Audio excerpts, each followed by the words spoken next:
السلام عليكم ورحمة الله وبركاته. بسم الله الرحمن الرحيم.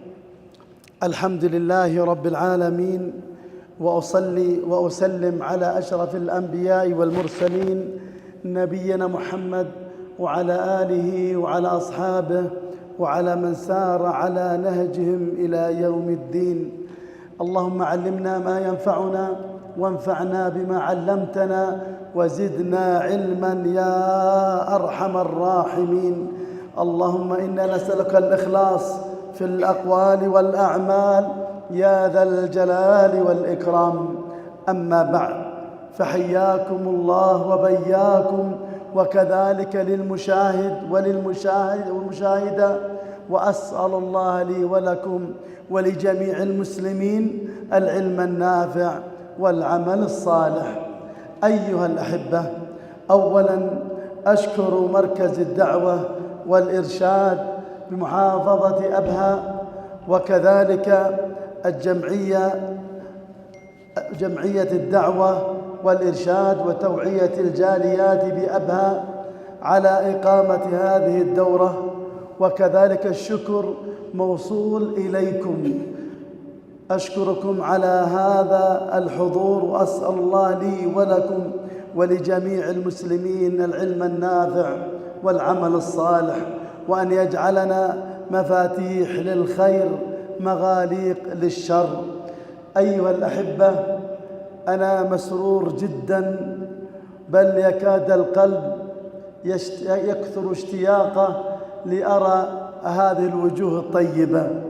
حقيقة أبهى وتبهج القلوب، ولأول مرة أتي لأبهى، وكأنني جالس عنده منذ زمن طويل. هذه ليس بمجاملة، لكن شيء في القلب بثثته بين أيديكم، والذي في القلب أكثر وأكثر مما ذكرت هذه الجزئية. حقيقة إتياني لكم هنا هذا الشرف لي، ولم أشعر بتعب، بل الكرم أبهى، وهل أبهى غمرتني، ما أدري ماذا أجازيهم بهذا الأمر. هم أهل الكرم، كرم في الابتسامة، كرم في كل شيء، كأنني أنا واحد من هذه البلدة، المدينة، المحافظة. حقيقة هذا شعور، فما شاء الله وجزاكم الله خير على هذا الكرم. وأنا آتي هنا ليس أختبركم في الكرم، بل أنتم أهل الكرم، وأسأل الله عز وجل أن يوفقنا جميعا للعلم النافع والعمل الصالح. أيها الأحبة، علم الفرائض من أجل العلوم، من العلوم النافعة، وهذا العلم في الحقيقة قد لا يستطيع الإنسان أن يأخذ هذا العلم لوحده. لو قرأ الكتاب مرة أو مرتين أو يوم أو يومين ستجد يغلق هذا الكتاب، لأن هذا العلم لا بد من التلقي. بل قال شيخنا عبد الله بن غديان رحمه الله رحمة واسعة: علم الشريعة لا بد الأخذ بالتلقي، وبالأخص علم العقيدة لا بد الأخذ بالتلقي. وأحمد الله جل وعلا وأشكر الله جل وعلا على ما من علينا من النعم العظيمة. ومن النعم إنني أخذت هذا العلم بالتلقي على العلماء الأجلاء ومشايخ رحمهم الله وحفظ من بقي. فمن العلماء الذي أخذت عليهم بالتلقي على شيخنا محمد بن صالح العثيمين شامة القصيم، فاستفدت منه فوائد كثيرة، ليس فقط في علم الفرائض بل في غالب علوم الشريعة رحمه الله رحمة واسعة. فدرست عليه المنظومة البرهانية في علم المواريث وتسمى البرهانية. أيضا أخذت عليه كتاب الفرائض من زاد المستقنع واستفدت منه فوائد كثيرة، وهذا بالتلقي رحمه الله رحمة واسعة. ثم أخذت هذا العلم على شيخنا العلامة شيخ الحنابلة الشيخ عبد الله بن عبد العزيز العقيل رحمه الله. قرأت عليه كثيرا في علم الفرائض، منظومة الرحبية والمنظومة البرهانية والعذب الفائض، شرح عمدة الفارض. هذا الكتاب من أجل الكتب في علم الفرائض، منظومة 1333 بيت قرأت كلها على شيخنا رحمه الله. أيضا قرأت عليه مخطوطة والآن طبعت، حقق أحد طلبة العلم، لكن أيضا لا زالت عندي مخطوطة وفي تعليقات شيخنا الشيخ عبد الله بن عقيل الفواكه الشهية شرح سلم المنظومة البرهانية. وأيضا هذا المؤلف له شرح مختصر، كلها قرأت على شيخنا. قرأت عليه كتاب التسهيل ومن ضمنها كتاب الفرائض، أخصر المختصرات. أيضا كتب السعدي رحمه الله وخصوصا ما يتعلق بالفرائض كلها قرأت على شيخنا، واستفدت من فوائد كثيرة وتعليقات نفيسة ومواقف ظريفة حصلت بيني وبين شيخنا رحمه الله رحمة واسعة، وهو من كبار طلاب الشيخ عبد الرحمن السعدي رحمه الله، أكبر من شيخنا الشيخ محمد بن عثيمين رحمه الله. لكن الشيخ محمد بن عثيمين رحمه الله سلك مسلك التعليم، والشيخ عبد الله بن عقيل سلك مسلك القضاء. ثم بعدما تقاعد جلس لطلاب العلم الصباح أو الفجر والضحى والظهر والعصر والمغرب والعشاء، كل وقت لطلاب العلم رحمه الله رحمة واسعة. أيضا آخر ما قرأت عليه كتابي كشف الغوامض في مباحث علم الفرائض، وهو ممن شجعني رحمه الله إنني أخرج هذا الكتاب، لأن قال هذا كتاب ناشر قليل ودك تتوسع فيه، فشرح الله صدري والحمد لله، فكتبت عدة كتب ومنها هذا الكتاب. وحينما نقرأ عليه العذب الفائض مررنا على المناسخات، قال لو يجعل في أن يظهر هذا المناسخات،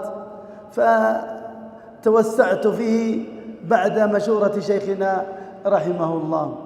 أيضا قرأت على شيخنا الشيخ العلامة معالي الشيخ صالح بن فوزان الفوزان حفظه الله ونفع الله به، حينما يعقد دروسه في الجامع قرأنا عليه أخصر مختصرات، وفيها زاد المستقنع وفيها كتاب الفرائض، أيضا العمدة، أيضا بلوغ المرام، المنتقى، كتب كثيرة.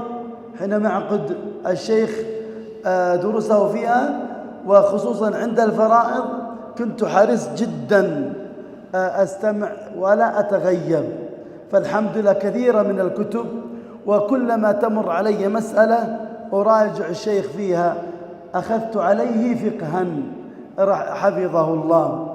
أيضا من المشايخ الذي درست عليهم الدكتور عبد الكريم اللاحم رحمه الله في كتابيه. أيضا قرأت كثيرا في علم الفرائض وغيرها، لكن ما يتعلق بعلم الفرائض على شيخنا أنور الفضفري حفظه الله، له منظومات في علم الفرائض، قرأت عليه هذه المنظومة، وقرأت عليه منظومات كثيرة في علم الفرائض، وقرأت عليه الرحبية والبرهانية، وقرأت عليه عدة كتب، أيضا الشنشورية شرح الرحبية، قرأت عليه كتاب الفوائد الجلية لشيخنا الشيخ عبد العزيز بن باز رحمه الله، قرأت عليه هذا الكتاب، وهذا كتاب نفيس جدا على اختصاره، وألفه وهو صغير السن، كان في بدايته وما يقارب عمره 27 سنة أو 25 سنة، لكن أقول سبحان الله كيف أودع هذا الكتاب وكل من حفظه، لأن الشيخ أعمى، كتب من حفظه كلمات نفيسة جدا هذا الكتاب رحمه الله رحمة واسعة، وغيرهم من أهل العلم. وقد تحصلت على إجازات كثيرة، وأسأل الله أن يتوب علينا وأن يعفو عنا. حقيقة فينا التقصير والقصور، لكن الله عز وجل ستير يحب الستر، فأسأل الله أن يستر علينا في الدنيا وفي الآخرة. البعض يسأل عن الإجازات، الأفضل إذا ما دام أنت أخذت العلم بالتلقي فالحمد لله، بينك وبين الشيخ ابن عثيمين المتحدث أمامك عفى الله عنه، وبينك وبين الشيخ عبد الله بن عبد العزيز العقيل هذا المتكلم عفى الله عنه. وكنت يعني صغيرا انقدح في ذهني أريد أخذ العلم بالتلقي، لا أريد أخذ العلم على ناس ما أخذوا العلم، عندهم ثقافات، سبحان الله أرغب في هذا.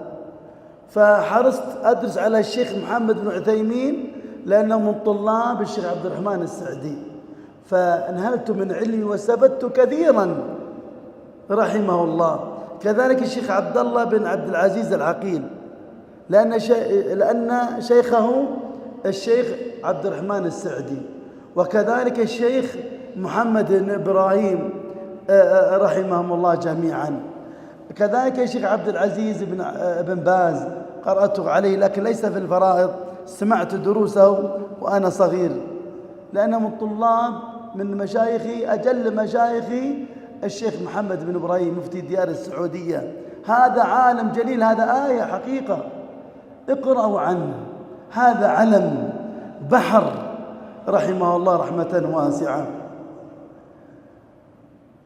والشيخ صالح بن فوزان الفوزان، كذلك الشيخ عبد الله بن غديان، كلهم أخذوا العلم على المشايخ فحرصت عليهم. إذا درستم حصل بينكم التلقي، وأكون درست على مثلا طلاب يعني بينك وبين هذا العلماء، بينكم هذا اللي درست عليهم، أسأل الله أن يتوب علينا. بالنسبة للإجاز حتى ما يروح علينا الوقت، أولا أنا إجازاتي ضعيفة، من أنا حتى أجيز، لكن أسلك مثل ما سلك أهل العلم، لعل أن نحشر معهم، لكن أهل العلم الكبار هم لهم الشأن. لكن بالنسبة لي أنا ما أجيز مع إجازاتي ضعيفة إلا المتقن إذا درس علي بالتلقي، ولا ودي يطلبني الإجازة الآن إلا بعد ما ينهي الكتاب بالكامل. جعلت كتابي ل4 مراحل، لكن كل مرحلة 5 أيام، قد يكون أحيانا 3 أيام، فتزيد المراحل بدل 4 إلى 5 حتى ننهي الكتاب. هناك واجبات يتابع معي، إذا ما يأتي بالواجب كيف أعطيه إجازة؟ لأنا كتبت واجبات عندكم 5 واجبات للقسم الأول عن طريق جوجل درايف، تطلع بالكود تصوره ويظهر لك الواجب الأول. طبعا أنا فتحت الواجب الأول، بكرة بإذن الله أفتح الواجب الثاني، فضروري تحل الواجب. إذا استشكل عليك راجع الكتاب، اتصل علي، وأتشرف والله أتشرف، أنا خادم لكل طالب علم، وهذا شرف لي، بل لدرجة تتصل علي رنة وتغلق ثم أنا أتصل عليك. تظنون هذه خسارة؟ بالنسبة لي هذا ربح. أتشرف بكم، وخصوصا هنا جالس يعني متهيئ لكم أنتظر تتصلوا في أي لحظة 24 ساعة، لكن أكيد بحط على الصامت. كيف أنام؟ جاء ضحكاتكم دوم يا رب. فأتشرف بك. إذا استشكل عليك شيء اسأل، لأن بعد السؤال يحل محل علم. الفراغ فيه استشكالات كثيرة، فيه يلتبس عليك بعض الشيء، لا تتردد، اسألني. عرفت الجواب بعد ساعة، نسيت الجواب ما في إشكال، تسألني مرة ثانية وأنا أرد الجواب إن علمت بالجواب. والقلب منشرح، وأقول من قدي الآن جمعت بين أمرين يمكن أنتم ما تحسون بها. شنفت آذاني بسماع صوتكم، وأيضا العين تكحلت بمحياكم. هذه نعمة عظيمة، فلذلك لا تتردد. لو سألتني 1000 مرة أنا أجاوب لك 1000 مرة وكل فرح وسرور، فلا تتردد. أيضا تجدون في الواجبات يعني على الجوال لابد تفتح يمين شمال، لأن الكمبيوتر تفتح لك الشاشة بأكملها، لكن بالجوال لابد الأجوبة بخيارات، فحرك يمين شمال. إذا لم تعرف الإجابة أقول لك ذاكر، اسألني، اسأل زميلك. ما عرفت هناك خانة كاتبة لا أدري. طالب العلم يا إما أن يجاوب صح أو يقول لا أدري، بمعنى أنا لا أريد التخمين في الإجابة.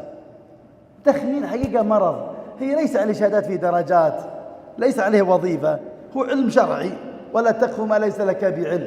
فإذا لم تعرف اكتب لا أدري، لأن إذا قلت لا أدري في المستقبل تبحث عن الإجابة فيرسخ.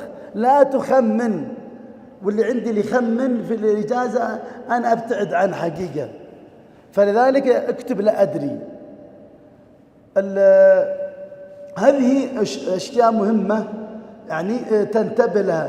في القسم الأول فيه واجبات تدريبات، وأودعت في كتابي 422 مسألة، نصفها محلولة ونصف الآخر غير محلول. فبعد ما خلص القسم الأول وهي المرحلة الأولى في تدريبات على القسم الأول تجاوب عليها ضروري، تكتب بالقلم الرصاص، لأن إذا أخطأت أصحح لك إن شاء الله. هذا مقدمة أنا أطلت فيها، لكن أسأل الله أن يطرح فيها البركة. الوقت كله من الآن إلى آخر المرحلة بيكون على السبورة. طبعا هذه بداية الأمر، سنأخذ سبورة أكبر منها، لكن في بداية الأمر هذا إن شاء الله نريد السبورة يعني تقريبا عرضها 2 متر، بل كل ما كان أكثر يكون أفضل. وننطلق نقطة نقطة. عندك في تقييمات، أنت قيم نفسك. كل مسألة هل أتقنتها تكتب أتقنت، ما لم تتقن تكتب لم تتقن، لكن راجع إلى أن تتقن. لا تكتب تتقن وأنت ما أتقنت، لأن يظهر عندي في الواجب عندما أسألك إذا ما تجاوب وتقول لي أنت متقن ما يكون في مصداقية. فلذلك مهمة جدا الإتقان. كل نقطة ما ضبطناها ممكن ترجع لي تسألني هذه غير واضحة. لا تتحرج، العلم لا يؤخذ يعني واحد يحرج يقول أنا أتحرج أخجل، لا يأتي العلم بالخجل. اسأل، أي فقرة تغيب عنك اسأل، ما في إشكال. كلنا في سبيل الله، هي كلها عبادة نتقرب إلى الله بها. فلذلك لا تفوت عليك نقطة إلا إنك أنت متقنها. طيب يا مشايخ، بسم الله كذا يا كريم. الآن يا مشايخ عندي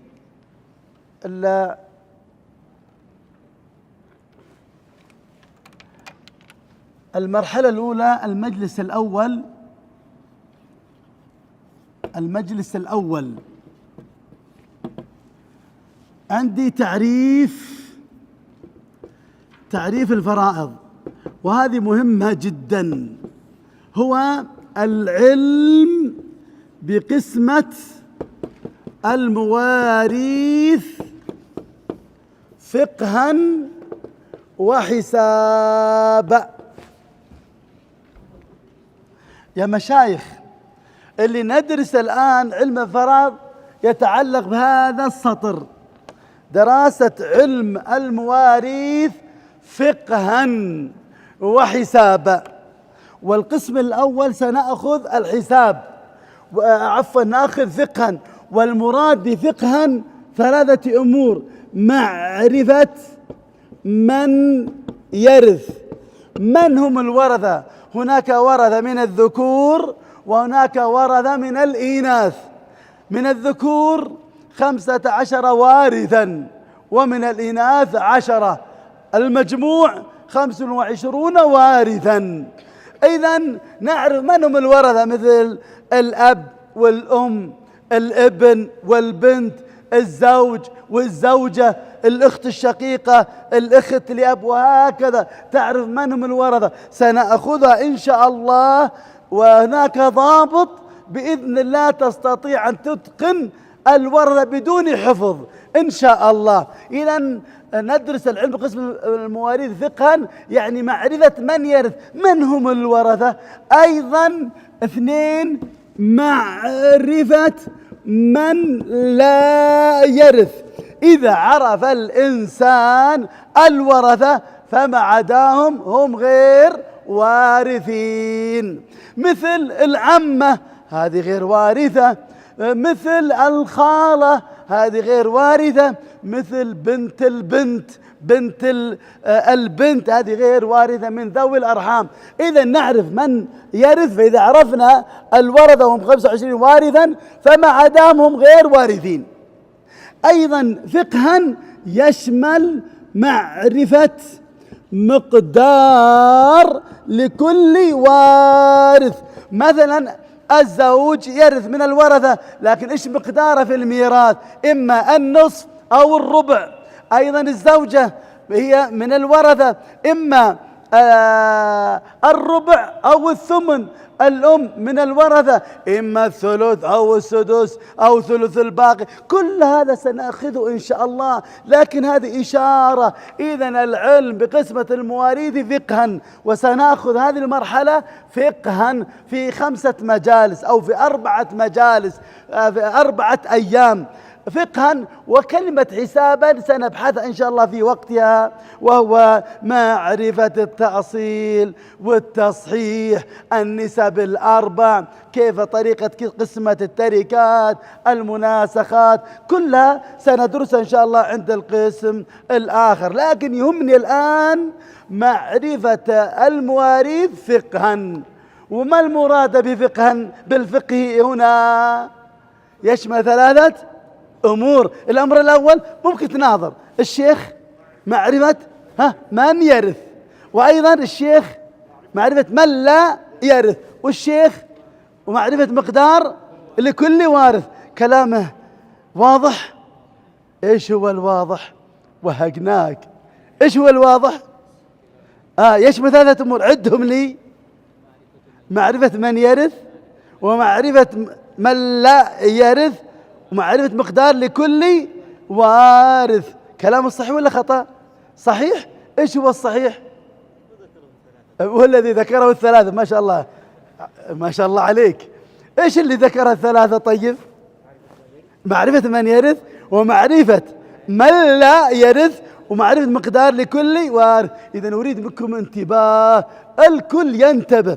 استفدت من شيخنا عبد الله بن غديان يقول لابد تنتبه لكل كلمة يقوله الشيخ، لا تسرع، لا تنشغل. انشغالك هنا قد يذهب العلم، ذهاب العلم السرحان، فذاك لا أريد منكم السرحان. حاول تنصب ذهنك وقلبك كليتك إلى ما أقوله نقطة نقطة، لا تنشغل، حتى لا تفكر في السؤال إلا بعد ما ينتهي الدرس. السرحان هذه آفة من آفات طلب العلم، في موقف ظريف بدخل عليه الآن أقول لكم إياه. تونا في البداية. على كل حال من جهة السرحان، أنا مرة زرت الخالة وأجي عندها وأشوف سرحانة، أقول إيه وين رحتي؟ قالت لا أنا سرحت إلى جدة. قلت لا لا لا، ما يجوز السرحان إلى جدة إلا مع ذي محرم، لا تسافر مرأة إلا مع ذي محرم حتى في السرحان. بدي أقول لها لا لا ترى مو حكم فقهي، أنا جاي عندك وأنت مشغولة عني، فلذلك لا بد ننتبه لا تسرح. أنا حقيقة ودائما أقول لطلابي حقيقة أحيانا ما ودي أنا أغمض. تدرون ليه؟ اللي إذا غمضت الآن عيني في ذي اللحظة ما أشوفكم فيها، وأنت بالراحة تسرح يمين شمال، لا تنشغل، خليك في كل ما أذكره. إذن هذه المسألة الأولى، النقطة الأولى تعريف الفرائض. هل فيه إشكال يا مشايخ؟ أظن سهلة. القسم الثاني ما موضوع علم الفرائض، يعني ما موضوعه؟ إيش موضوع كل فن؟ له من موضوعات، مثلا أصول الفقه موضوعاته مثلا الدليل، الحكم، الاستدلال، المستدل، المصطلح، مع معرفة الراوي والمروي من حيث القبول والرد. هل موضوع علم الفرائض يتعلق بالنكاح، يتعلق بالطلاق، يتعلق بالنحو؟ لا، الموضوع علم الفرائض هو التركات. انتباه. وما المراد بالتركات؟ هو كل ما يخلفه الميت، الذي يخلفه الميت من أموال أو حقوق أو اختصاصات. يهمني الأموال كل ما يتمول وهو المال المحترم غير مهدور. المال يشمل الدرهم والدينار، الريالات، يشمل يعني النقود، يشمل الذهب والفضة، يشمل الأراضي، المزارع، العماير، الأثاث، الأواني، الكتب، كل هذه هذا مال. كيف إذا مات الإنسان كيف توزع على ورثته؟ هذا الذي ندرس علم الفرائض. إذن علم الفرائض، إيش موضوع علم الفرائض؟ هو التركات. إيش المراد بالتركات؟ كل ما يخلفه الميت. آمرني يا شيخ، آمرني، أنا معك، اسألني أنا إيش اللي تبي، عيوني لك. تسأل الشيخ ليش؟ تفضل يا شيخ اشرح لنا، عشان يسألك. آمرني، اتركوا الكتاب خليك معي، الله يسعدكم. إذن عفوا يا فضيلة الشيخ، عذرا، الله يسعدكم. إذن هنا التركات يا فضيلة الشيخ هو كل ما يخلفه الميت من أموال. الأموال، اعرف هذه الأموال: النقود، الذهب والفضة، الأراضي، المزارع، العماير، الكتب، الأواني، الملابس، كل هذا هذا يسمى أموال توزع على ورثته. كلمة حقوق لا أريد أن أطيل بها، لكن هي كحق الشفعة، وتدرسون الشفعة. مثلا أنا وشيخ اشترينا قطعة الأرض، قطعة الأرض ب100,000، أنا دفعت 50 وهو دفع 50، صار الأرض مشاع بيني وبينه. فهذا لو أنا بعت هذا الجزء نصف الأرض لغير هذا الشيخ، له الحق أن يطالب لأنه حق الشفعة. إذن هذا الشفعة لو مات الإنسان تنتقل إلى ورثته. هذا الحقوق من الحق الشفعة. الاختصاصات شيء يعني يختص به، كمثلا الكلب المعلم. طبعا ثمن الكلب خبيث، لا يجوز بيع الكلاب، لكن عند معلمة لا يجوز اقتناء الكلب. لو اقتنى كلب في بيته ينزل قيراط من الأجر كجبل أحد يعني من الأجر، قيراط شيء عظيم. إذا اقتنى الكلب لا يدخل بيت فيه صورة أو كلب. يجوز اقتناء الكلاب في 3 أمور: للزراعة والحراسة والصيد. لكن هل يجوز بيعه؟ يقول صلى الله عليه وسلم: ثمن الكلب خبيث. يقول ابن باز: الكلاب المعلمة وغير المعلمة. لكن واحد عنده كلاب معلمة ومات، عنده 3 كلاب معلمة وعنده 3 أبناء، ينتقل هذا يختص به الابن واحد والثاني واحد على واحد، لكن هو ما يباع، ممكن يصير تركة توزع على الورثة. إذن هذا الاختصاصات، لكن هذا ما يهمني الآن، ما أريد أن أتوسع فيه، يهمني فقط الأموال. إذن موضوع علم المواريث هي إيش؟ التركات. التركة، ما هي التركة؟ كل ما يخلفه الميت من أموال. المال ليس الدينار والدرهم فقط، الأموال يشمل الذهب والفضة، يشمل النقود، يشمل الأراضي، يشمل المزارع، العماير، كل هذا مال كيف نوزع على الورثة. وسأبين لكم إن شاء الله طريقة قسمة التركة، عدة طرق.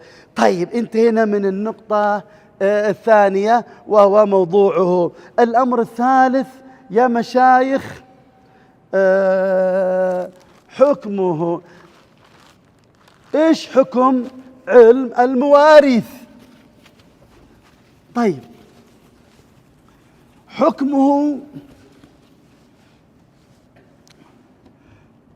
حكمه فرض كفاية. الفرض ينقسم قسمين: فرض العين وفرض الكفاية. طيب، أنا بسألكم، ما الفرق بين فرض العين وفرض الكفاية؟ ها فضيلة الشيخ.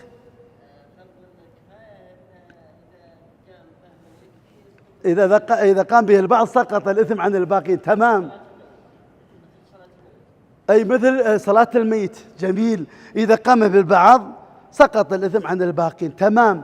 والفرض العين يجب على كل شخص بعينه، مثل صلاة العصر يجب على كل شخص صلاة أن يصلي العصر. ناس صلوا العصر، هل يسقط عن اللي في الشارع؟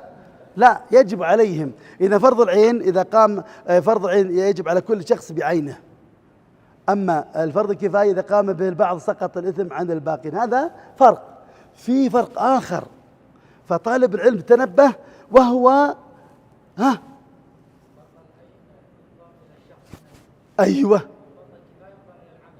يا عيني عليك، أحسنت. الفرض العين الشارع نظر له باعتبار الفاعل أن يفعل هذا الفعل. أما فرض الكفاية الشارع نظر له باعتبار الفعل بقطع النظر عمن قام به. مثلا وجد الفعل الصلاة على الميت، حدث الفعل، ما دام وجد الفعل الشارع نظر باعتبار الفعل، أهم شيء يوجد بقطع النظر من قام به، إذن يكون فرض كفاية. الشيخ محمد بن عثيمين رحمه الله كلما مر على قاعدة أصولية أو فقهية فنظم هذا الفرق. قال: والأمر إن روعي فيه الفاعل فذو عين وذاك الفاضل. أفادنا. وإن يراعى الفعل مع قطع النظر عن فاعل فذو كفاية أثر. انظر: والأمر إن روعي فيه الفاعل، يعني الشرع نظر باعتبار الفاعل، فذو عين يعني فرض عين. ثم أزادنا فائدة: وذاك الفاضل، بين لنا أن الفرض العين أيضا هو أفضل من فرض الكفاية. وإن يراعى الفعل، يعني الشرع نظر باعتبار الفعل، فذو كفاية أثر. هذا الشيخ رحمه الله يعني وجميل جدا هذه المنظومة، فيها من القواعد النافعة، والقواعد تفيد طالب العلم وحث طلاب العلم على معرفة القواعد الفقهية وأصول الفقه، لأن يعطيك ضابط أو قاعدة فيتندرج تحتها مسائل كثيرة جدا. وهنا في كتاب في شرحي سأذكر لك أشياء ضوابط من خلالها تعرف ما المقصود بها، مثل الورثة من الذكور والورثة من الإناث. كيف تعرف الورثة؟ عن طريق سأذكر لك الضابط إن شاء الله في هذا اليوم بإذن الله عز وجل. ستعرف من هم الورثة من الذكور ومن هم الورثة من الإناث. انتهينا من تعريفه وموضوعه وحكمه. النقطة الرابعة ثمرته. إيش ثمرات الفرائض؟ ثمرته إيصال ذوي الحقوق حقوقهم، أعطي كل حق حقه. فإذا لما أدرس الفرائض قد أعطي الزوجة أكثر من حقها أو أعطيها أقل من حقها، لكن إذا درس الفرائض أعطي كل حق حقه. الزوجة تأخذ الثمن إذا وجد الفرع الوارث، وإذا موجود البنت نعطيها النصف مثلا. أعطي كل حق حقه، وهذه ثمرة عظيمة جدا. والثمرة هذا لابد أنك تتقن الفرائض. باقي نقطة وهي مهمة، ممكن أريحكم أو تريدون أدمج الجلستين الآن فقط، الجلستين في جلسة واحدة ونخلي ربع ساعة ترتاحون، أو ترتاحون قليلا بعد 10 دقائق نرجع مرة ثانية. كل هذا الأمر إليكم. أريحكم في الأخير ربع ساعة بس، خفت تتعبون. أنا والله من قدي أشوف الوجه الطيبة، لكن أنتم الله يعينكم علي. تقول بكليب جاء ليته ما جاء. الله يسعدكم.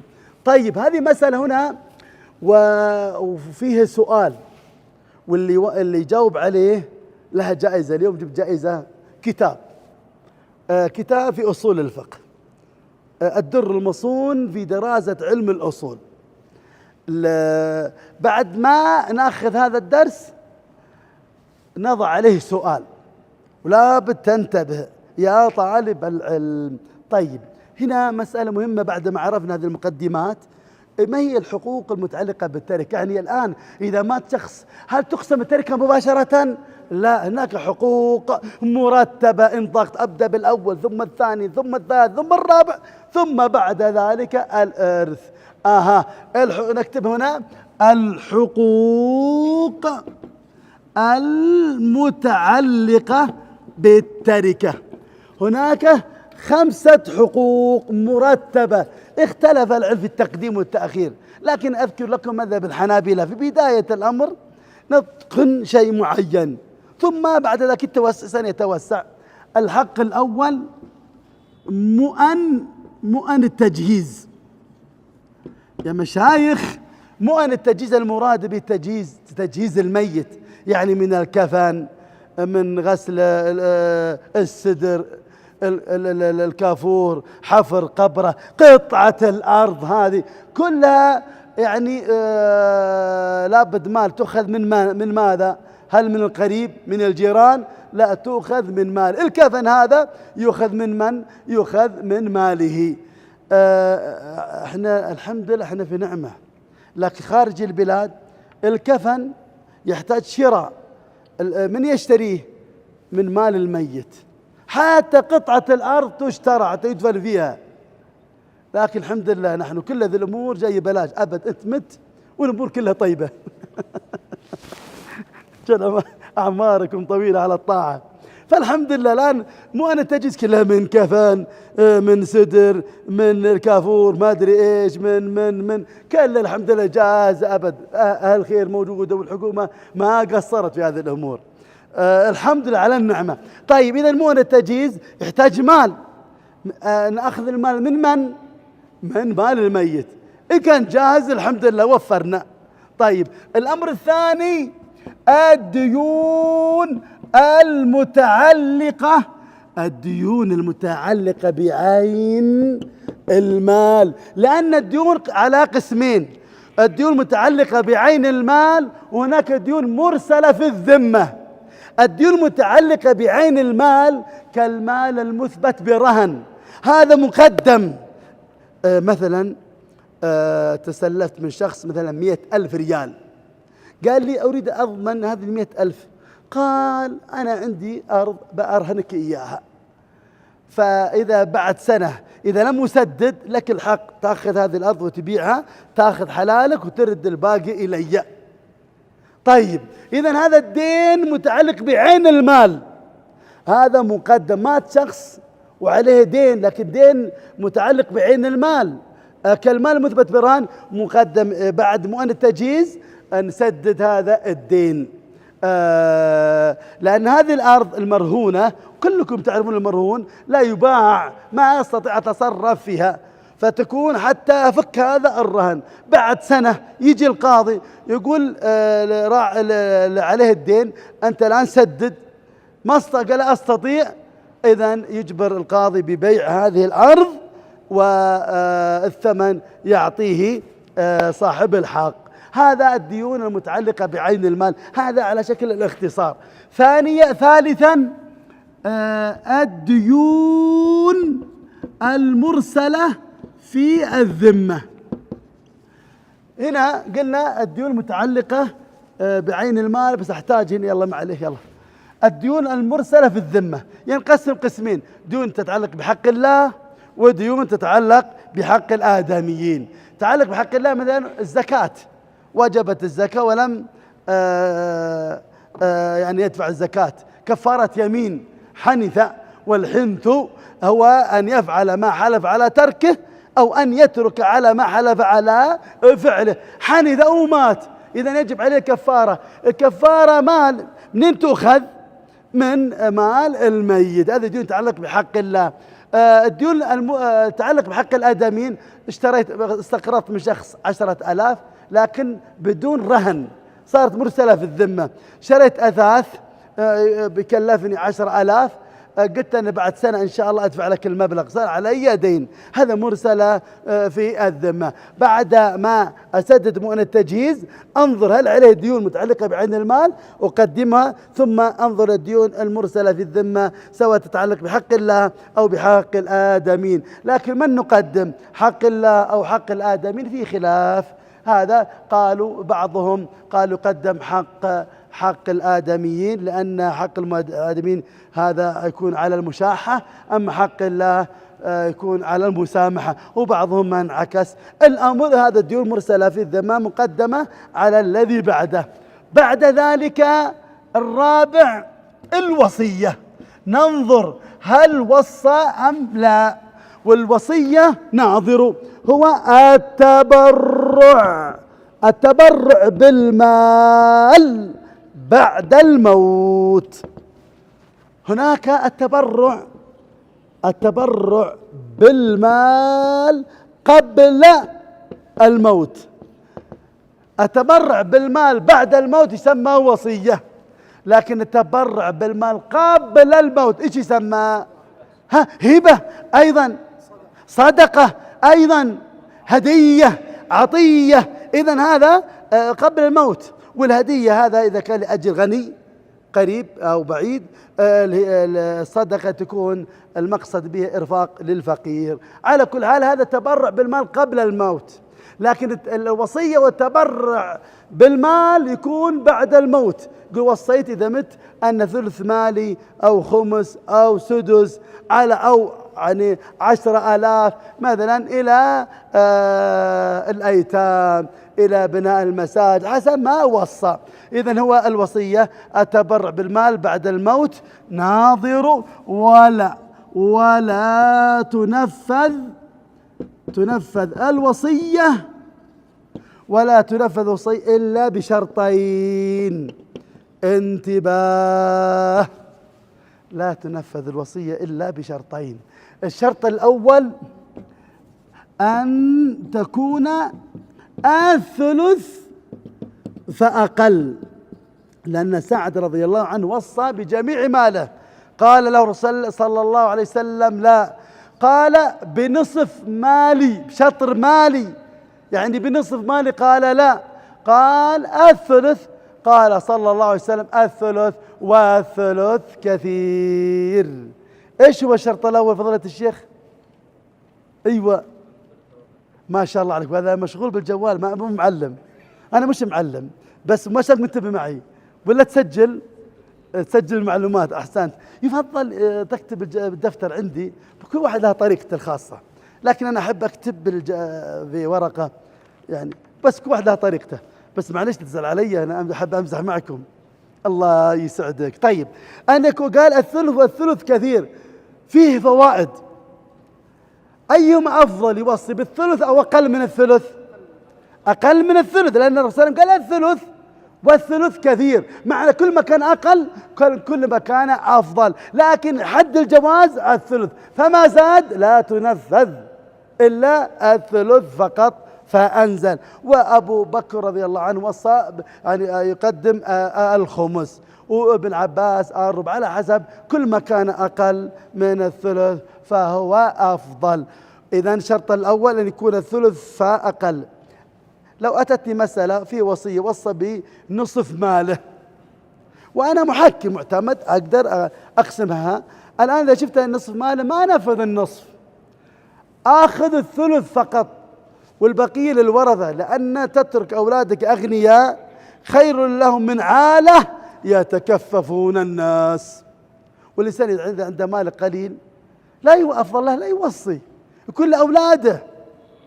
وثم المال حينما ينتقل إلى ورثتك أنت تؤجر عليها، فالحمد لله، فتأخذ مال قليل وتوصي فتقلل عليه، إذا كان يستحب إذا كان المال الكثير، لكن أقل من الثلث.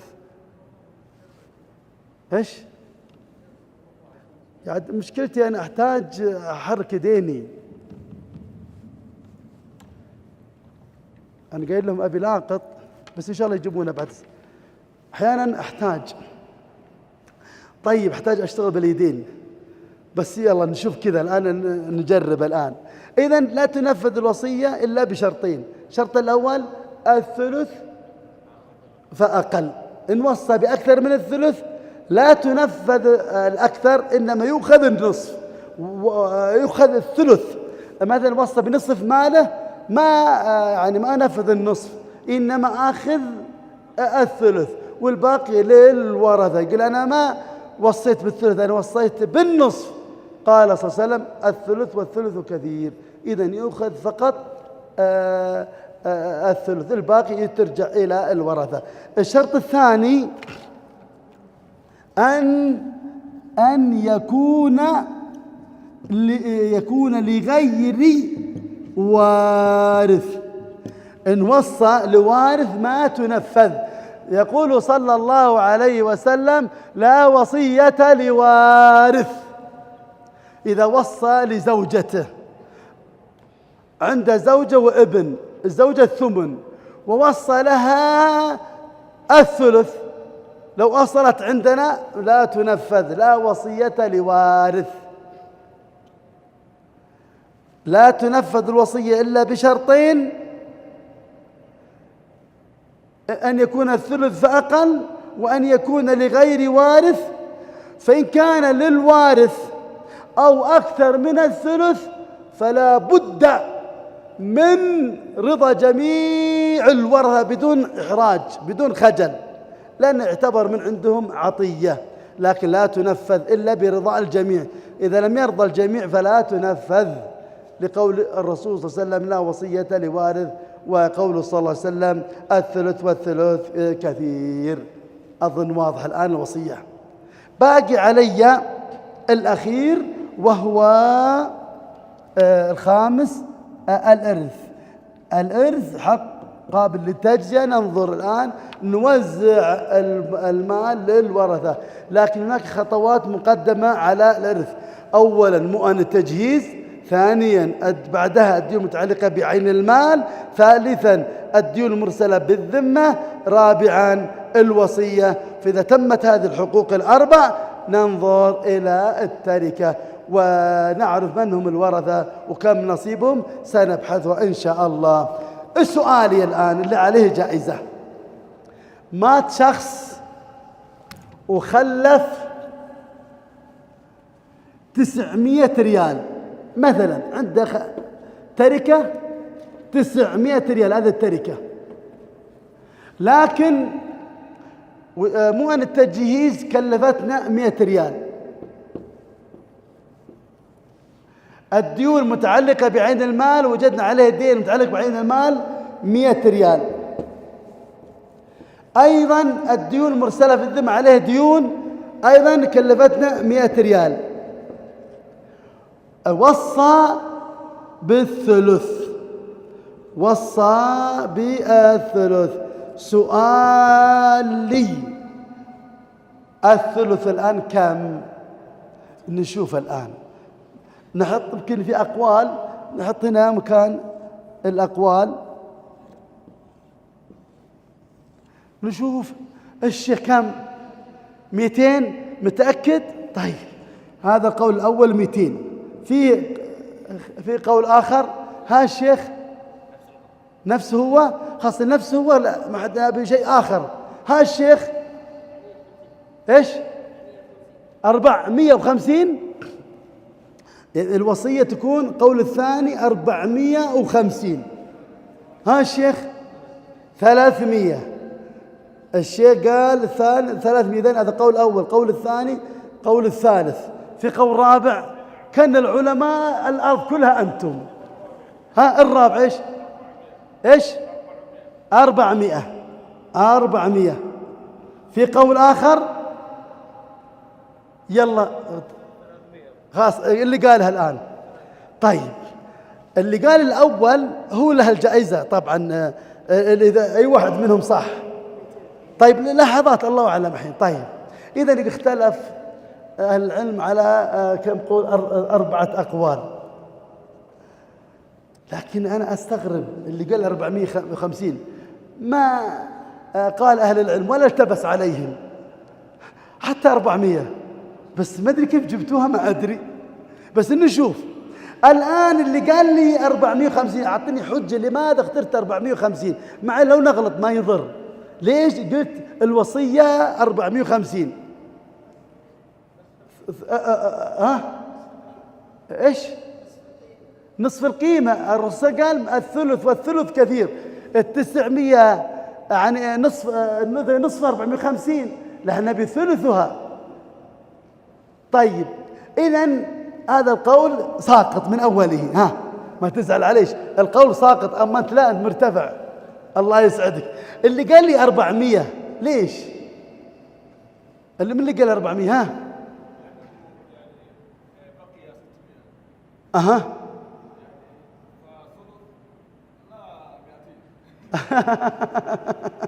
أنت انعكس عندك الأمر. أحسنت. أيوة انعكس عندك. أنت رحت للإرث، الورثة كم لهم؟ أي بارك لك. فلوس المسلمين يا شيخ. مو بتغلط تروح فلوس المسلمين تقول أنا آسف غلطان، راحت ملايين وغلطان. انتبه، دراسة علم المواريث إيصال ذوي الحقوق حقوقهم، فانتبه لكل مسألة. طيب اللي قال 300 لماذا؟ قد يكون له وجه. ها ليش؟ 900 يعني ثلثها 300، وهذا يلتبس على طلبة العلم.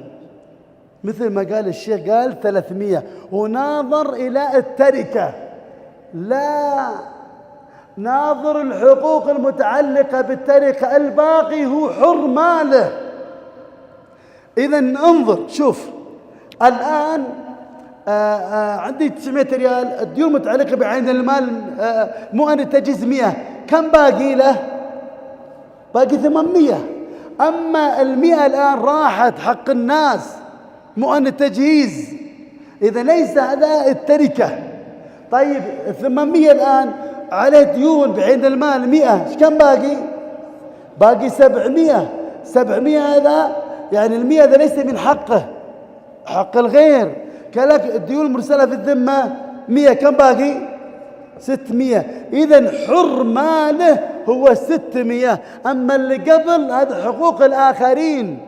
إذن تأخذ الثلث 600 ليس ثلث 900. إذن 600 ثلثها 200، هذا صحيح، والباقي للورثة. من اللي قال هذا؟ أول واحد اللي قال، عندي كتابي حطيته هنا معليش يا مشايخ، هذا الله يسعدك، هذا من اللي قال أول واحد. بس لك هذه الهدية، وإن شاء الله في المستقبل إن شاء الله في المستقبل سنشرح هذا الكتاب بإذن الله. جزاه الله خير. الجمعية حريصة جدا على إقامة هذه الدروس. تفضل يا شيخنا هنا. يدي تمغط كذا ما تجي. الله يسعدك، الله يسعدك، الله يبارك فيك. هذا الكتاب در المصون في الله يسعدك. أيضا بنجيب كتب في كتاب في النحو.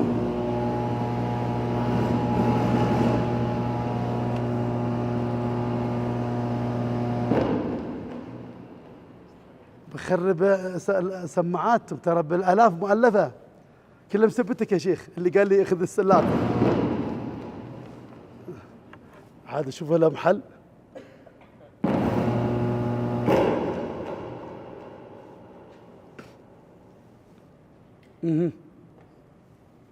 طيب إذن علمنا الآن هذه الحقوق المتعلقة بالتركة 5 حقوق. الحق الأخير هو الإرث. يبقى الإرث كيف نوزعها على الورثة، لكن قبل التوزيع هناك يسمى علم الثلاثيات.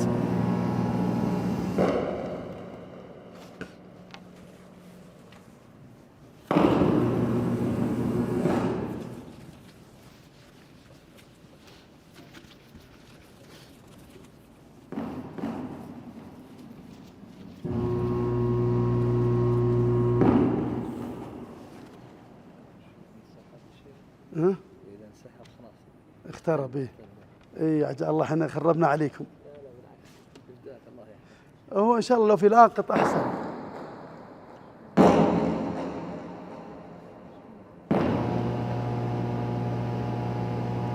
طيب نقدر نغير الثاني، نشيل هذا نجيب الثاني اللي هناك مثلا. اظن المشكله في السلك. اكيد ان شاء الله تسمعون صوتي ان شاء الله، بس اذا كان الاخوات يعني كيف يسمعون؟ الله يسعدك يا رب.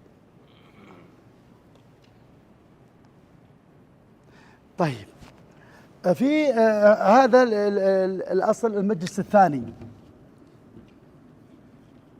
المجلس الثاني الآن اللي دمجناه مع بعض.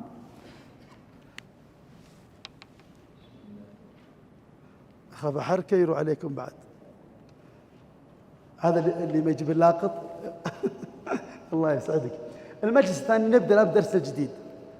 هذا مهم جدا، وهي مقدمات لدراسة علم المواريث. من خلال هذا علم الثلاثيات يتبين لك منه الوارث ومن غير الوارث. أيضا هذا علم الثلاثيات تعرف من هم الورثة. 25 وارثا، فلا بد تنتبه لي هذا الدرس. سماه الشيخ ابن عثيمين رحمه الله العلم الثلاثيات، يعني أركان الإرث وشروطه وأسبابه وموانعه، كلها 3. أركان الإرث كم ركن؟ 3. الركن الأول لا يكون ميراث إلا إذا تحقق الأركان 3. الركن الأول أنا سأقولها. الركن الأول المورث، لا بد يكون المورث. الركن الثاني الوارث، لا بد يكون الركن الثاني الوارث. الركن الثالث الحق الموروث. المورث هو الميت، لابد أحد مات. إذا لم يمت أحد كيف تقسم التركة؟ إذا جاء شخص أب وابن يمشون بالطريق وأنا نفسي أقسم التركة، أقول تعالوا سأقسم لكم تركتكم. كيف التركة؟ أحد مات؟ لا، ما أحد مات. إذا ما تقسم التركة إلا إذا توافرت الأركان 3. إذا اختل الركن ما تقسم التركة. الركن الأول المورث. ما المراد بالمورث؟ لا بد أن يكون ميت. الركن الثاني الوارث وهو الحي. إذا وجدنا مات شخص ولكن لم يكن له وارث، مقطوع من الشجرة، لا زوجة لا أم لا أب لا ابن لا بنت لا أخ لا أخوة لا عمومة، مقطوع من الشجرة، هل تقسم التركة؟ لا، اختل الركن. طيب أين يذهب المال؟ لبيت مال المسلمين. إذن لا بد من تتوافر الأركان الثلاثة: المورث وهو الميت، الوارث وهو الحي، الركن الثالث الحق الموروث وهو التركة. والمراد بالتركة كل ما يخلفه الميت من أموال. طيب مات شخص، تحقق الركن الأول، وعنده 4 زوجات و5 أبناء وبنات، عنده ورثة، تحقق الركن الثاني. باقي الركن الثالث التركة، الحق الموروث. وجدنا عنده خزينة لكن مستعيرها من جاره، صندوق تجوري كبيرة، أي ما شاء الله شكله حط فيها أموال كثيرة. وفتحنا خزينة هذه وجدنا داخلها خزينة أخرى، لا المسألة مجوهرات، لكن مستعيرة أيضا الخزينة الثانية من جاره الآخر. يوم فتحنا الخزينة لم نجد فلس، لم نجد ريال. هل توزع التركة، تقسم التركة؟ لا، لأن اختل الركن الثالث. إذن لا يكون ميراث إلا إذا توافرت الأركان الثلاثة: المورث وهو الميت، والوارث وهو الحي، والحق الموروث وهو التركة. إذن لا تقسم التركة إلا إذا توافرت هذه الثلاثة. المورث إيش المراد به؟ الميت حقيقة أو حكما كالمفقود. حقيقة يعني تحققنا من موته، ولا نتحقق من موته إلا بأمور، بمشاهدته، شاهدنا أنه ميت، تحققنا من موته ولا لا؟ تحققنا من موته. أيضا استفيض الأمر، اشتهر إن فلان ابن فلان قد مات رحمه الله، تحققنا من موته؟ تحققنا. أو بشهادة رجلين عدلين أن فلان ابن فلان قد مات، تحققنا من موته. أو حكما يعني غلب على ظن القاضي فحكم عليه بالموت، كالمفقود، سنة لم يأتي، 2 3 4 لم يأتي، ما أدري هل هو في عداد الأموات أو لا زال حيا. فالقاضي قدر، اختلف أهل العلم هل يقدر أم ماذا، أيضا على خلاف. المذهب الحنابلة قالوا إن كان يغلب عليه السلامة يقدر 90 سنة منذ ولد، فإذا تمت 90 سنة يحكم القاضي على أنه ميت حكما أغلبي ليس حقيقة، غلب على ظن القاضي. وإن كان يغلب عليه الهلاك يقدر 4 سنوات منذ فقد، الوقت اللي فقدناه يضرب 4 سنوات. إن لم يأتي فالقاضي يحكم عليه بعداد الأموات حكما ليس حقيقة. هذا الركن الأول: المورث الميت حقيقة أو حكما. واختلف أهل العلم. المذهب الحنابلة قالوا إن كان يغلب عليه السلام 90 سنة منذ ولد لحتى نتأكد من موته، لكن هذا المسألة صعبة جدا. تخيل الرجل عمره 20 سنة وزوجته عمرها 20 سنة، بعد سنة من زواجهم قال الزوج أريد أسافر لطلب العلم، قال اذهب وأنا بانتظارك. 1 2 3 4 لم يأتي، فما أدري هل هو في عداد الأموات أو لا زال حيا. هل تقسم التركة وتتزوج المرأة بعد العدة أم ماذا؟ القول الأول قال يقدر 90 سنة منذ ولد، إذا كان يغلب عليه السلامة. انظر إلى هذا القول، المرأة متى تريد الزواج تتزوج متى، ومتى تقسم التركة؟ على هذا القول 90 سنة منذ ولد، عمره 20 سنة، ايش كم باقي؟ 70 سنة. هي تبغى تتزوج، يقول للقاضي لا تستعجلين على روحك، فقط تمي 70 سنة وبعدها يصير خير. تمت المرأة 70 سنة و20 في السابق، كان كم عمرها الحين؟ 90 سنة. تو بتتهيأ للخطاب، يقول لها لا تستعجلين على أمرك على الزواج، انتظري الآن، اعتدي 4 أشهر و10 أيام ثم تزوجي. عند التأمل يقول الشيخ ابن عثيمين هذا قول ضعيف صعب جدا، ولذلك بعض العلم يرى على حسب ما يراه الحاكم، ويختلف من زمن إلى زمن، من مكان إلى مكان. الآن سرعة المعرفة، لأن أصبح العالم كقرية واحدة، فقد يقدر القاضي 5 سنوات أقل أكثر حسب ما يراه اجتهادا، وهذا عليه العمل، وهذا الذي يرجحه الشيخ محمد بن عثيمين رحمه الله. إذن هذا المراد بحقيقة تحققنا من موته، أو حكما كالمفقود، يعني حكم القاضي عليه بالموت في ظن القاضي، غلب الظن.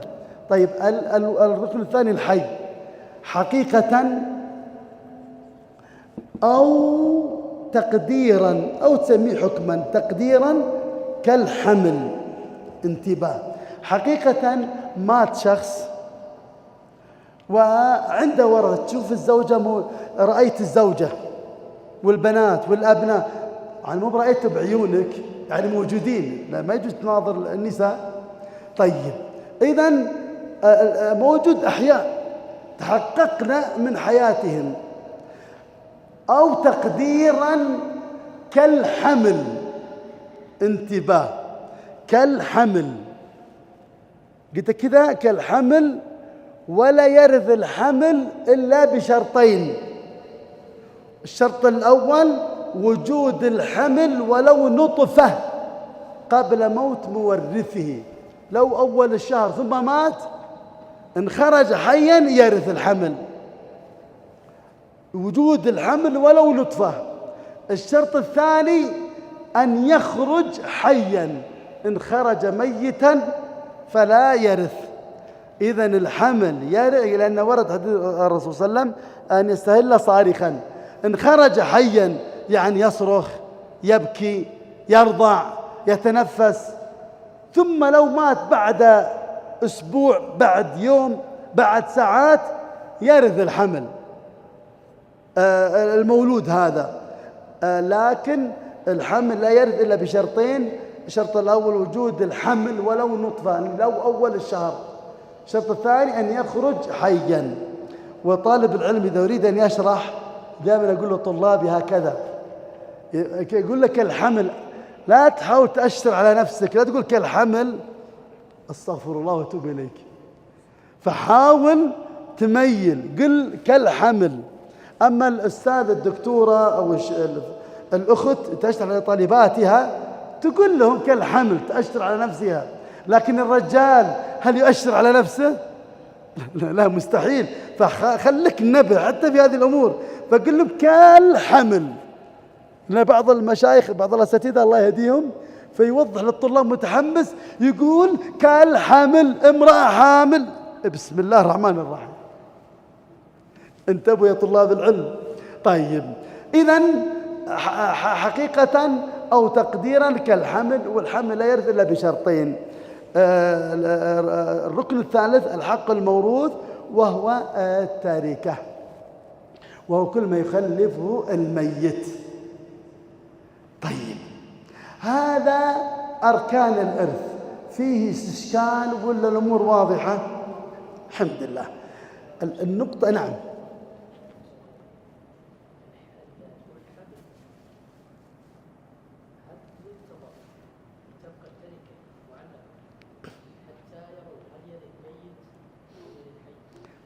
هذا باب في المرحلة الثالثة، المرحلة الثالثة عشر أجاوب على سؤالك، وهو سواء التقدير الاحتياطي.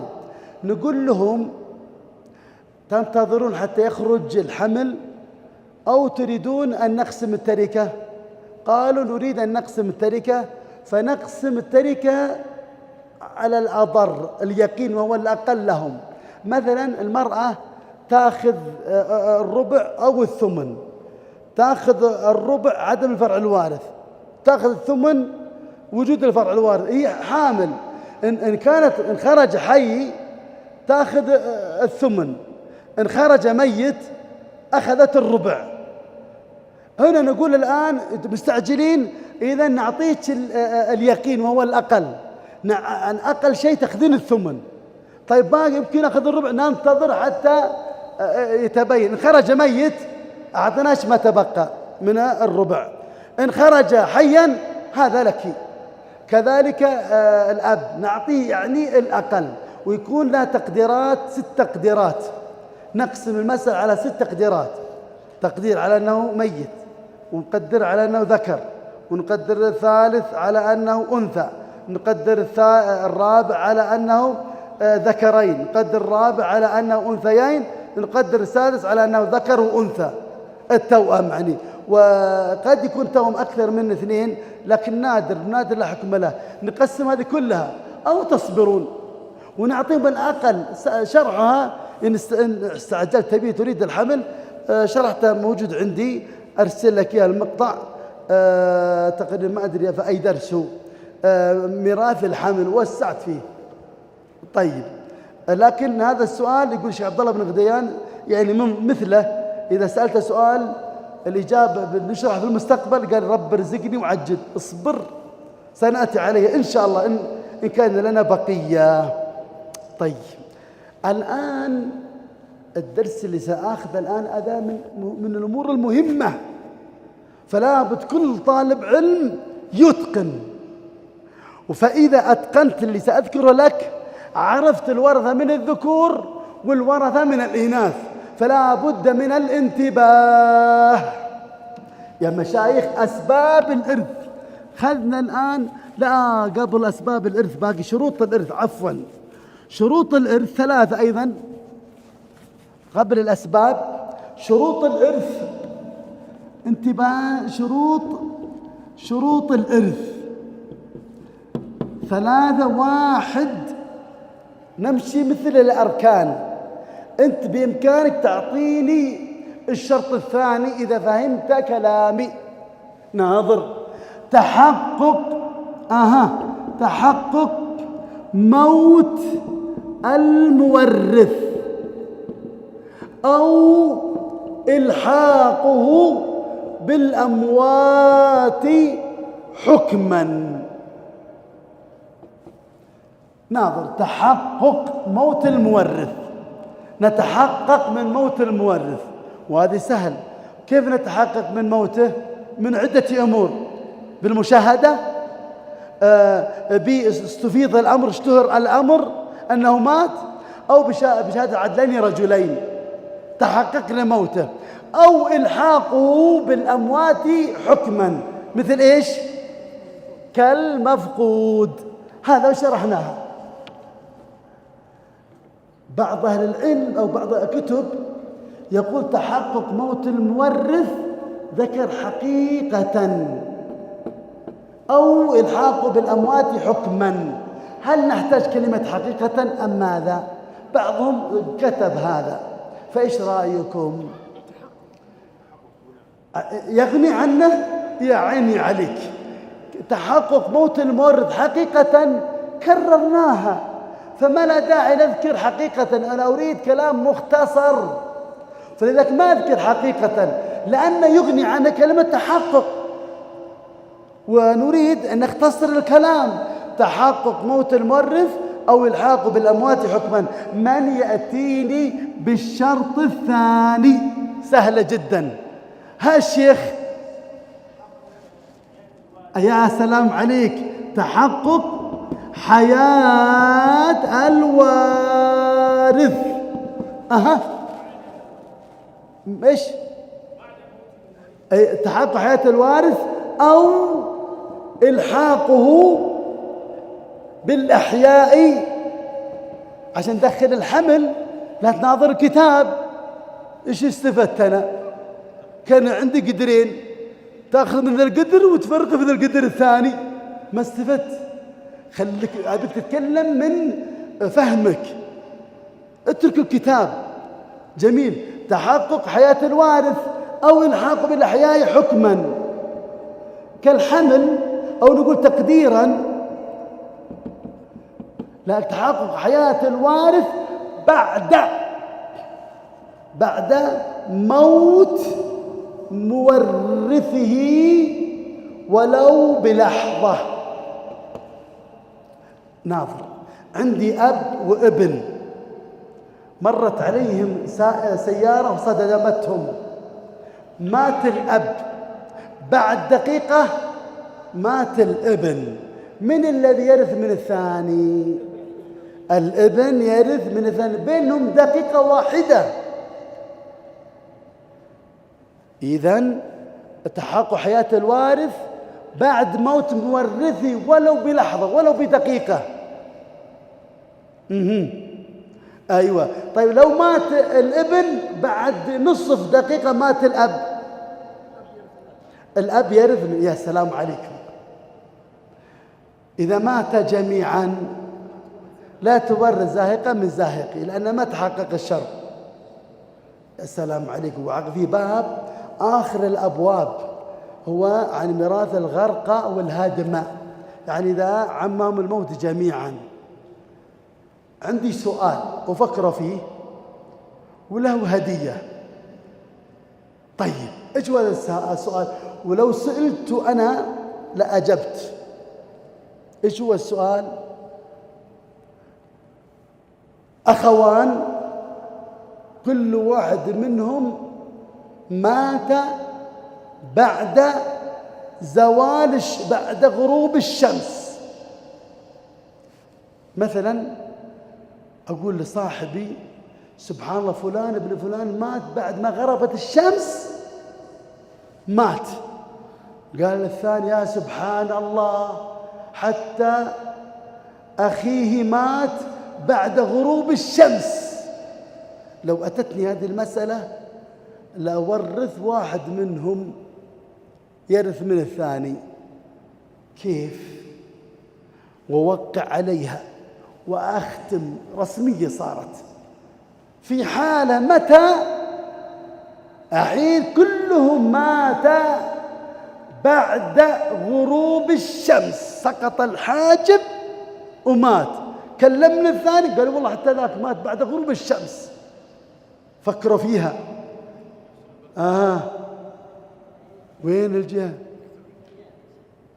ما شاء الله حياك، انتبه لي يعني واسطة. ها ايش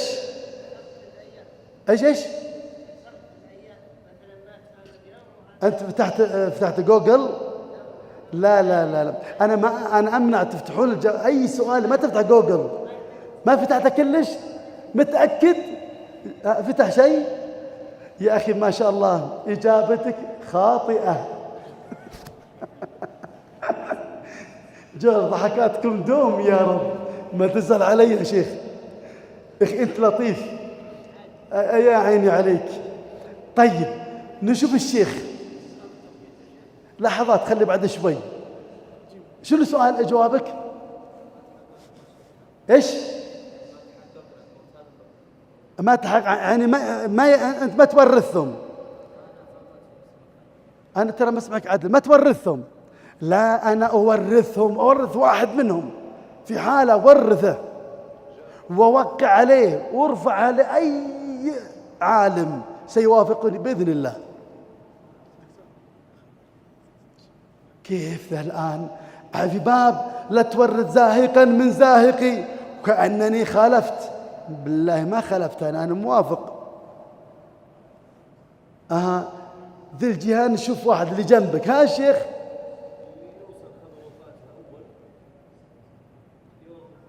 اللي طيب. لا سمعت الجواب من قبل؟ على كل خطأ. لا مو بشرط، قد اني انا اسمع متاخر لكن ما ورثه. واحد منكم جاوب بس برجع له بعد ما اسمع للشيخ، بس لابد كذا مستعد الاجابه. ها لحظات بس في قبلك. احسنت فضيله الشيخ. الشيخ جاوب. من اللي جاوب؟ انت ولا هو؟ ايش تقول؟ ايوه، يعني مثلا واحد مات في الشرقيه، غربت الشمس ومات في الشرقيه ساعه، مثلا الساعه 6. هنا في ابها. يا سلام على ابها، اسم جميل. ابها كم يذن المغرب؟ 6:15. بعد ما غربت الشمس في ابها اخوه مات الحين. من اللي قبل؟ المتاخر الان يرث من المتقدم، مع كليهما بعد غروب الشمس.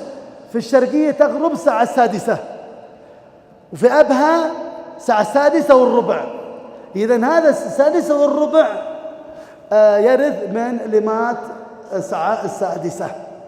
إذن لا يكون حلها إلا هذا، وإلا إذا مات جميعا في نفس المكان لا تورث زاهقا من زاهقي. ولها 5 حالات سنذكرها إن شاء الله. فضيلة الاسم الكريم الشيخ عبد الرحمن القحطاني. ونعم لك هدية إن شاء الله، سآتي لك الليلة قبل الصلاة تكون أذهب أو باكر إن شاء الله. الله يسعدك. طيب تمام. باقي سلمكم الله الشرط الثالث، العلم بمقتضى التوارث، أو نقول معرفة أسباب الإرث.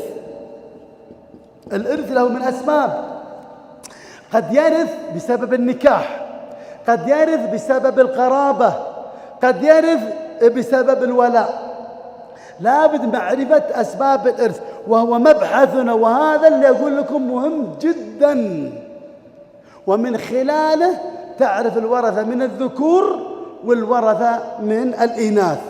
طيب يا مشايخ، نشتغل الآن في أسباب الإرث، وبعدين باقي موانع الإرث. إذا يا مشايخ إذا باقي ربع ساعة خبروني من المسؤول عنها، إذا باقي على الأذان. أي عشان جابوا ما شاء الله للضيافة ربع ساعة بس ترتاحون فيها. ما شاء الله. طيب أسباب الإرث مهم جدا. يقول صاحب الرحبية: أسباب ميراث الورى 3، كل يفيد ربه الوراثة، وهي نكاح وولاء ونسب، ما بعدهن للمواريث سبب. انظر، أسباب ميراث الورى 3، كل يفيد ربه الوراثة، وهي نكاح وولاء ونسب، ما بعدهن للمواريث سبب. إذن أسباب الإرث كم؟ 3. المؤلف قدم الولاء على النسب، والله أعلم لأجل الوزن، فلو قدمت النسب انكسر الوزن، أو لأجل أخر النسب لأجل يطول الحديث،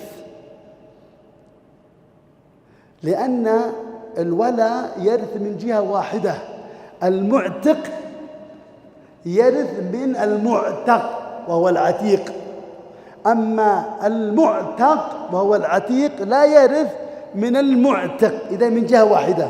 أما النسب يرث من جهتين، الأب يرث من الابن والابن يرث من الأب. طيب لماذا قدم الولاء؟ قد قدم لأجل الوزن البيت ما ينكسر، أو أخر النسب لأجل يطول الحديث. ولذلك أنا سأبدأ بالنكاح. أسباب الإرث، أسباب الإرث. الأول النكاح، والنكاح المراد به عقد الزوجية. ناظر عقد، مجرد العقد الزوجية الصحيح، وكلمة الصحيح إذا توافرت أركان النكاح وشروط النكاح يكون عقد صحيح، ولا يشترط المسيس ولا الخلوة.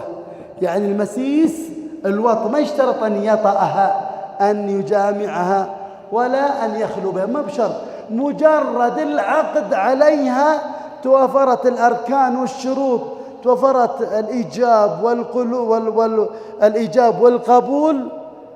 إذا قال زوجتك ابنتي قال قبلت، توفرت الأركان وخلي من الموانع، ويكون الشروط رضا المرأة، تعيين المرأة، حضور الولي، الشهود، توافرت الأركان والشروط، تم النكاح. ما يشترط أن يعقد على أن يطأها، ولا يشترط أن يخلو بها، مجرد العقد صار زوجا لها أو زوجا له. لو مات أحدهم الثاني الحي يرث من الميت. أصور لكم المسألة، انتباه. لو رجل يريد أن يتزوج فتاة الأحلام وخايف أهلها يردونه فيعيش كثيرا طول حياته، طرق الباب، ولي المرأة فتح، قال بعدما جلسوا قال أريد أن أتزوج ابنتك.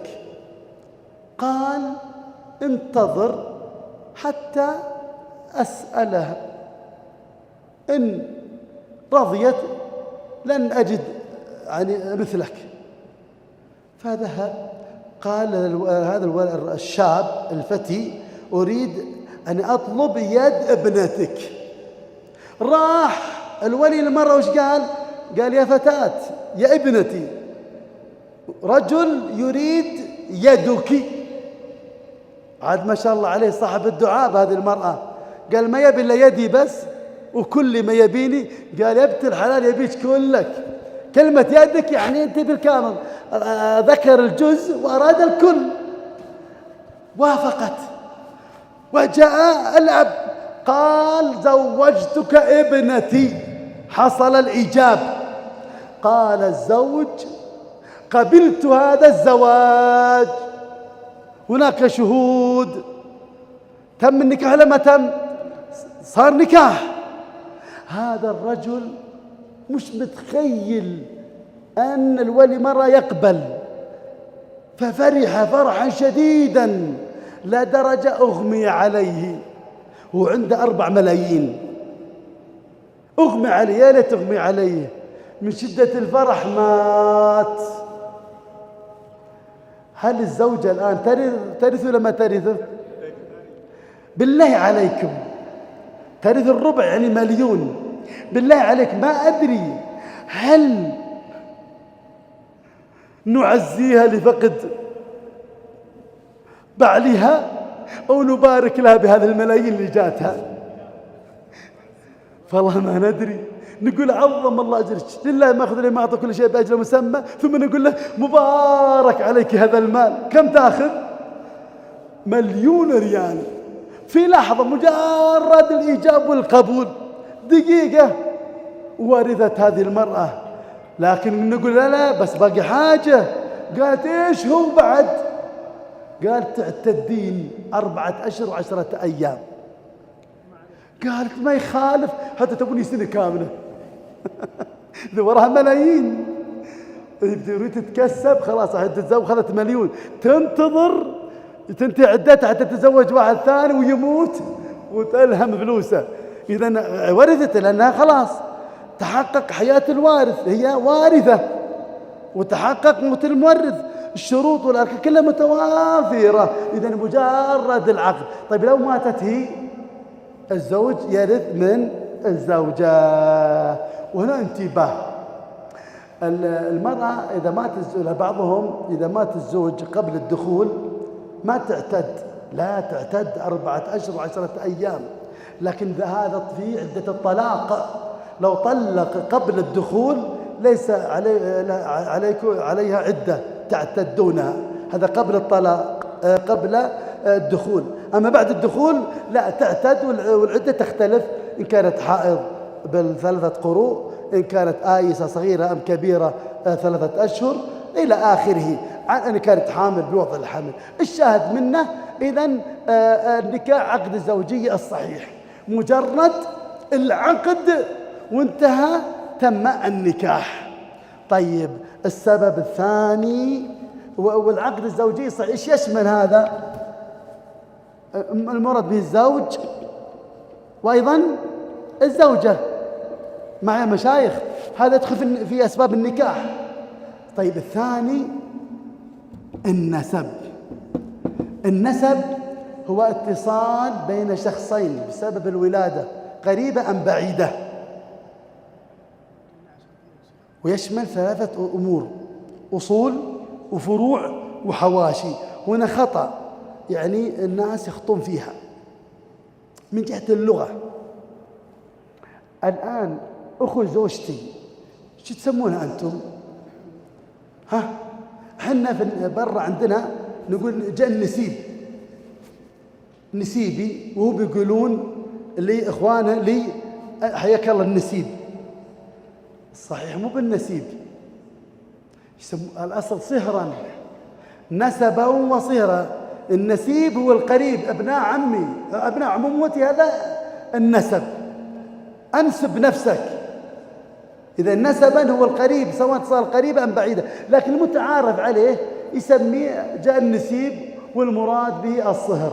على كل هذا من باب الفائدة، النسب يشمل 3 أمور، انتباه مهمة جدا: أصول، فروع، حواشي. الأصول هم الآباء والأمهات اللي أنا تفرعت منهم، تفرعت من أبي وأمي، من الأب والأم، الجد والجدة، وإن على ذكورا أو إناثا، هذا الأصول. الفروع احفظ هذا الضابط، نقول الأصول الآباء والأمهات وإن على. فروع احفظ هذا الضابط، الفرع الوارث هم أولاد الميت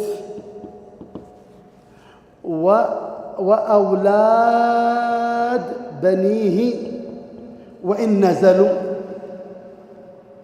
أولاد الميت، الولد في لغة العرب يطلق على الذكر والأنثى، يعني الابن والبنت. تقول لي أين الدليل؟ الولد يطلق على الذكر والأنثى. أقول قال الله عز وجل: يوصيكم الله في أولادكم للذكر مثل حظ الأنثيين. جعل الأولاد الذكر والأنثى، إذن الابن والبنت. يا مشايخ إذا كم باقي عليكم؟ إذا تعبتوا خلنا أريحكم. كم؟ احنا قلنا ربع ساعة يا مشايخ.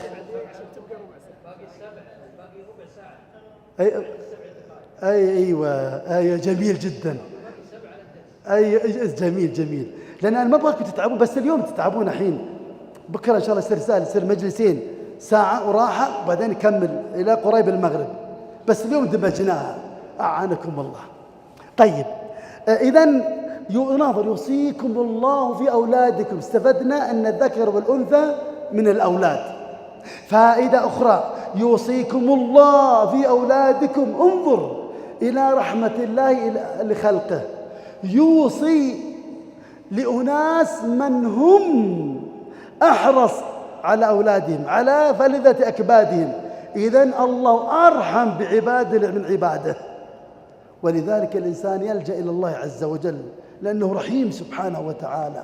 على كل حال يوصيكم الله في أولادكم للذكر مثل حظ الأنثيين. إذن الفرع الوارث يطلق الأولاد يطلق على الابن والبنت. وأولاد بنيه، انظر قلت بنيه، أولاد بنيه، لم أقل أولاد الأولاد. ولم أقل أولاد الإناث. ماذا قلت؟ أولاد بنيه، يعني ابن الابن أو بنت الابن. إذن أولاد بنيه، ابن الابن، أولاد بنيه يعني بنت الابن. طيب ابن البنت ليس فرع وارث من ذوي الأرحام، بنت البنت ليس فرع وارث من ذوي الأرحام. إذن علمت الآن الورثة، الآن بدأت تظهر لي، علمت الزوج والزوجة، الأب والأم، الجد والجدة، الابن والبنت، ابن الابن وبنت الابن، من خلال النسب الآن والنكاح. طيب باقي علي الحواشي. الحواشي يا مشايخ ينقسم إلى قسمين. الحواشي هنا الأخوة والعمومة. الحواشي الأخوة والعمومة. الأخوة يشمل ناظر، أخ شقيق، أخ لأب، أخ لأم. هنا أخ شقيق وأخ لأب وبنوهم، يعني ابن أخ شقيق، ابن أخ لأب. عندي أخت شقيقة، أخت لأب، أخت لأم، كلهم يدخلون في الأخوة. أخ شقيق مدلي بقرابتين، يعني من أمي وأبي. أخ لأب مدلي بقرابة واحد، أخي من جهة الأب، أخي من الأم من جهة واحدة، أخوي من جهة الأم. الأخوة الأشقاء يسمونهم الأخوة الأعيان، أمهم وأبوهم واحد. الأخوة لأب يسمون أخوة علات، أبوهم واحد وأمهم شتى، كما ورد في الحديث: دين الأنبياء دين علات، دينهم واحد وشرائعهم شتى. الأخوة لأم يسمى أخوي من جهة الأم الأخوة أخياف، أمهم واحدة وأبائهم شتى. عندي أخ شقيق وابنه، أخ لأب وابنه، هذا فرع يعني يرث. أخ لأم فقط، ابن أخ لأم ليس من الورثة، إنما من ذوي الأرحام. أخت شقيقة وأخت لأب وأخت لأم فقط، أما أولادهم من ذوي الأرحام. الأخوة هنا أولاد من؟ أولاد أخواني، أولاد من؟ أولاد الأب، أولاد الأم، صح ولا لا؟ أيوة، جميل. العمومة العم الشقيق والعم لأب وبنوهم، يعني ابن عم شقيق وابن عم لأب. أما العم لأم لا، من ذوي الأرحام. العمومة أولاد من؟ فروع من؟ فروع الأجداد. جدي أولاده واحد منهم أبي وعمي وعمتي مثلا. الأم جدتي فروعها واحد منهم أمي وخالي وخالتي. تمام؟ لا بد تتصور هذه المسألة. طيب عندي لغز، إذا ضبطت هذا عندي لغز. من أمك وأبيك ليس بأخي ولا أختي. بسم الله، اصبر علي. إيش ده؟ شخص يقول من أمي وأبي وليس بأخي ولا أختي، إيش هو؟ فكروا.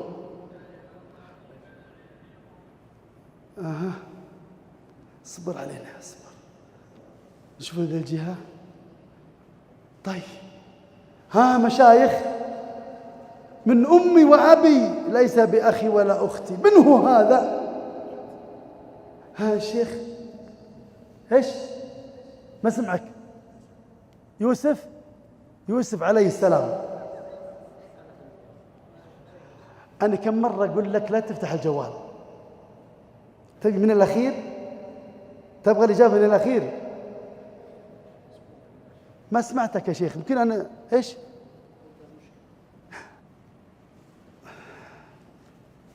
سمعتوا؟ سمعت الإجابة؟ إيش قال؟ إيش قلت؟ ما شاء الله عليك، إجابة خاطئة. ما تزعل علي. انتهينا. أجي أفكروا فيها. بعضكم أتى بالجواب.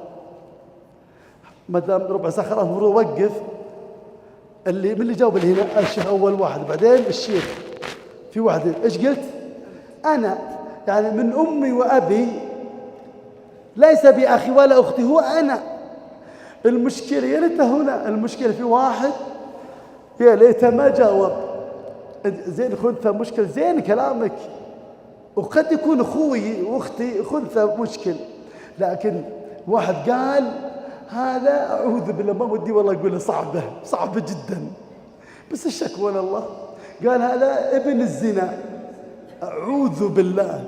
يبي يجاوب ويسيء الظن بوالديه. يعني الأب قبل الزواج وقع على أمه، على المرأة. يا أخي لا تجاوب تسيء الظن بوالدتك. إذا في حل هو أنا من أمي وأبي، ليس بأخي ولا أختي. أكتفي بهذا القدر، وأسأل الله أن يوفقنا ويوفقكم لكل خير. إن شاء الله نلتقي بعد صلاة المغرب بإذن الله عز وجل. الضيافة تفضلوا، حياكم الله. هذا وصلى الله وسلم على نبينا محمد. جمعية الدعوة والإرشاد وتوعية الجاليات بأبها، بالدعوة نحيا.